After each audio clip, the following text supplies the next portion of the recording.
Welcome back to another segment of Behind the Scenes of the Waltons. Today I am celebrating the birthday of my big brother, John Boy. It's Richard Thomas's birthday, so please join me in celebrating his birthday. Recently, Richard has been focusing a lot on theater once again, which is really, he has said his love. If he had to pick one thing to do between film, television, theater, he chooses theater. He just loves that medium and has been touring a lot lately. So people have been saying, why isn't Richard at this gathering with the Waltons or that? Well, he's been on tour. The guy never stops working. He doesn't age and he never stops working. So it's a wonderful combination. And for audiences that have had a chance to see him, what a thrill. Recent theater tours were To Kill a Mockingbird, the Aaron Sorkin updated script that was just such a wonderful tour. I know a lot of you have said you saw it. I saw him in it, and he was just so brilliant, and it was a wonderful production. And it was so fun that Mary Badham, who played Scout in the original film with Gregory Peck, came back to do the tour as just a small cameo role. But what a thrill to have her as part of this production. And recently at the Cherry Blossom Festival, I had a chance to speak for a few minutes with Mary, and she wanted to share this birthday wish for Richard. Hi, Richard. I'm here with a friend of yours, and she has a message for you. I love you so much, and I miss you so much. Have a great day. Happy birthday. Besides seeing Richard in To Kill a Mockingbird, I also saw him in Mark Twain Tonight. And it seems like various different places that I get to see him in shows. I saw him in San Francisco in To Kill a Mockingbird. I saw him in Modesto in Mark Twain Tonight. Mark Twain Tonight it's a one-man show that had been originated by Hal Holbrook, and it's rarely done. Richard was one of I don't know if he was the only one, but he was given special permission to be able to do a production of the show.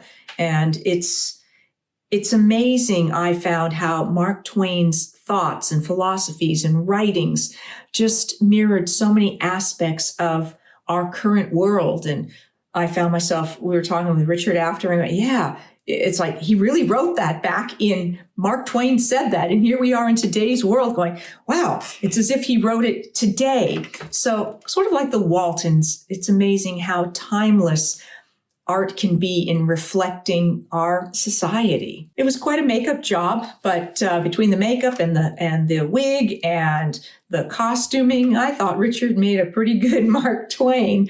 And we caught up with him briefly backstage before he had to catch a red eye back to New York, I think, to accept some sort of honor. And then I think he was right back out on tour with Mark Twain. So he did recently a new show, The Balusters, for which he was nominated for a Tony Award for Best Supporting Actor. And I'm always so thrilled for him. He does such wonderful work that I always feel like he is more than deserving of these nominations and the wins that he gets as well. Previously in New York, Richard was nominated for a Tony Award in 2017 for The Little Foxes for Best Performance by a Featured Actor in a Play. And then he was awarded the 1990 Drama Log Award for Outstanding Performance for the Lisbon Traviata at the Mark Taper Forum Theater in Los Angeles, California. That was another show I had a chance to see him in. I also saw him in New York in a production of 5th of July. I saw him in San Diego in the show Camp David, where he was playing former President Jimmy Carter. Once again, I saw him in LA at the Amundsen Theater in Los Angeles, in St. Joan playing the Dauphin. I saw him at the Amundsen playing Puck in A Midsummer Night's Dream. I also saw him at the Music Center, one of those theaters in Merton at the movies. I saw him in LA in 12 Angry Men. I saw him in New York in The Front Page with John Lithgow. We were also, a lot of the cast gathered together in Connecticut years ago to celebrate Richard's birthday in person. And we all went to see his production in Hartford of Tiny Alice. So you're beginning to think at this point, I'm sure, that I'm a stalker and I just follow him around watching his shows. That is not true. It's just ended up working out that way, that I have had the opportunity to be in places where he was doing shows and the privilege to see him on stage. He's just always so wonderful. If you haven't seen him on stage and he comes someplace near to where you are and you have that opportunity, I would say take it, because seeing him on stage in person is just a very, very special experience. Needless to say, he keeps very busy and he never seems to age. I mean, come on, what is up? People ask me what's in the water. I don't know, but I want whatever water he's drinking. When he was on tour with To Kill a Mockingbird, he took time out of his busy tour schedule to do a Zoom chat with me. And if you haven't had a chance to see that, it was, I think, a 3 or 4 part segment that I did once we were finished, because we spoke for probably an hour and a half or more. And I broke that up into a number of segments to share with all of you. And it was wonderful to have that opportunity to just get input from him about his life, his career, and for us to reminisce about the wonderful times we had on the Waltons. It was a very special time for all of us. On television, he has done so much work since the Waltons. And in that interview segment that I did with him, we talked about why he left the Waltons. A lot of you have asked about that, and he explained his thought process on it and the choice he made for his career being very young, but he has gone on to have a tremendous amount of success. So he did, many of you saw him on The Americans, where he did 48 episodes as Special Agent Frank Gadd. He did 10 episodes as Nathan Davis in the show Ozarks.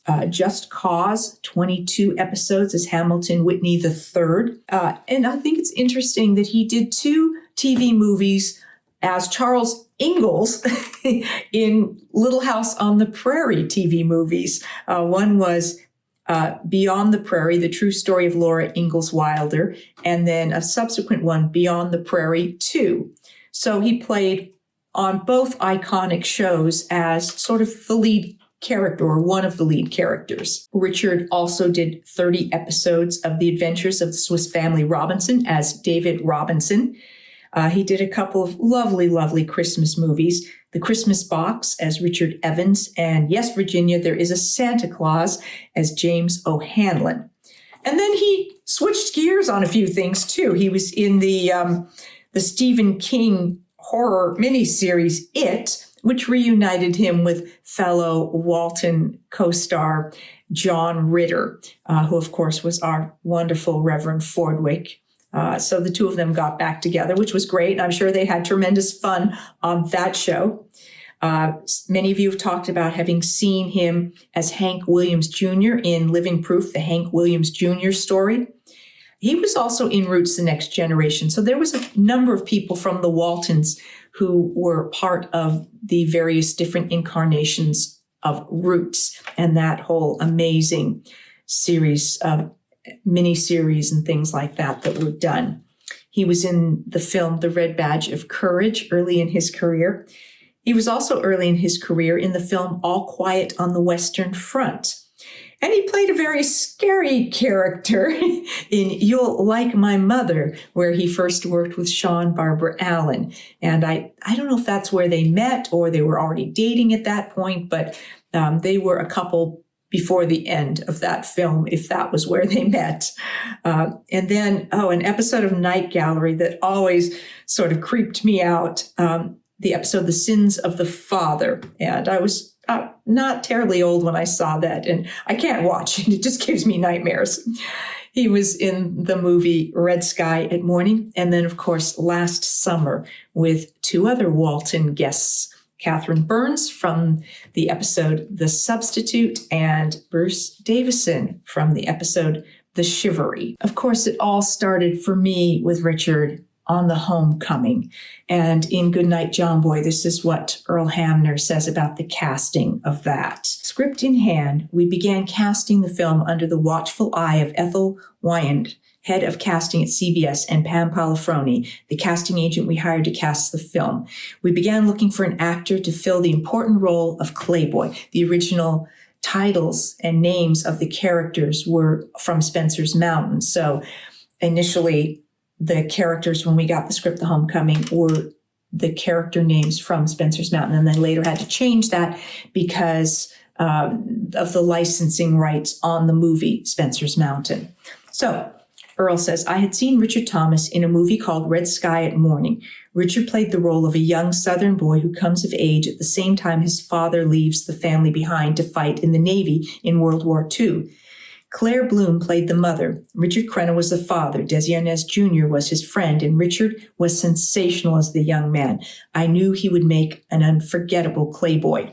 We approached Richard, but he was not anxious to make a television film. His movie career was on the rise, and more film roles were just around the corner. But when he read the script, he liked it, and he took the job. Richard brought to the role a rich background in the theater. He had been a working actor since his appearance on Broadway in Sunrise at Campobello when he was 7 years old. In between TV and stage work, he managed to attend Columbia University. He brought sensitivity and respect to the role, and I have often said that Richard made a better John Boy than I did. I am so grateful that they found Richard and that he played John Boy and was my big brother in The Homecoming and through the 5 seasons of The Waltons that he was with us, and when he came back for episodes, and then in the later reunion movies. He is just such a huge part of my life. And as you've seen, I have made it a point to go see him on stage live and various different places whenever I've had the opportunity. And I'm always happy to celebrate him, celebrate his birthday, celebrate the successes in his life, and just celebrate what a wonderful person he is and what he's just important part of my life he has been. So please join me in wishing an incredibly happy birthday to Richard Thomas. And since he never ages, I think we're going to get to celebrate many more. So thank you so much for being here and being a part of this. Thank you for joining me, and I will see you next time for more behind the scenes of the Waltons and more Ask Judy. Thanks for watching.